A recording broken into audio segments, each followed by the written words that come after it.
এরা কয় যে ইসলামে কোনো রাজনীতি নাই, ধর্মীয় রাজনীতি নাই, কয় যে হলো এরা ধর্ম নিয়ে রাজনীতি করে। আমরা ধর্ম নিয়ে রাজনীতি করি না, আমরা ধর্মের রাজনীতি করি। ধর্ম নিয়ে তো রাজনীতি তারা করে যারা নির্বাচন আসলে মাথায় বড় টুপি লাগায় আর বড় বড় লম্বা জামা পরে, আর নামাজের সময় হলে এরা সামনের কাতারে যে বসে পড়ে, ঠিক কিনা? সারা বছর নামাজের কোনো খবর নাই, টেন্ডারবাজি, চাঁদাবাজি, আর নির্বাচন আসলে টুপি আর লম্বা পাঞ্জাবি পাজামা পরে সুন্দর করে ওযু আছে কি নাই এগুলো দেখার বালাই নাই, সামনের কাতারে জিমামের পেছনে যে দাঁড়ায় যায়, আছে না নাই? হ্যাঁ, আছে না নাই? হ্যাঁ, এরা হচ্ছে ধর্ম নিয়ে রাজনীতি করে। আমরা ধর্ম নিয়ে রাজনীতি করি না, আমরা ধর্মের রাজনীতি করি, ঠিক কিনা? আমরা ধর্মের রাজনীতি করি, আমরা ধর্ম নিয়ে রাজনীতি করি না। ধর্মের রাজনীতি করতে বাধা আছে, মদিনার রাজনীতি করতে আমাদের বাধা আছে।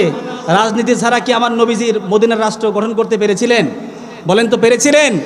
তো ইসলামকে আল্লামা সাইদি বলছিলেন যে ইসলামকে নিষিদ্ধ করতে পারলেই বড় বড় বোতল খাওয়া যায়। ইসলামকে তো মাইনাস করলে বড় বড় বোতল খাওয়া যায়, আমরা তো জানি সেটা।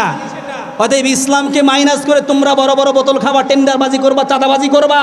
এই বাংলার জমিনে সামনের যে দিন আসছে এটা হচ্ছে সম্ভাবনাময় একটা সময়। কারণ যে কিছু মানে এরা সাইক্লোন, কোনো বাধা এরা মানে না, ঠিক কিনা?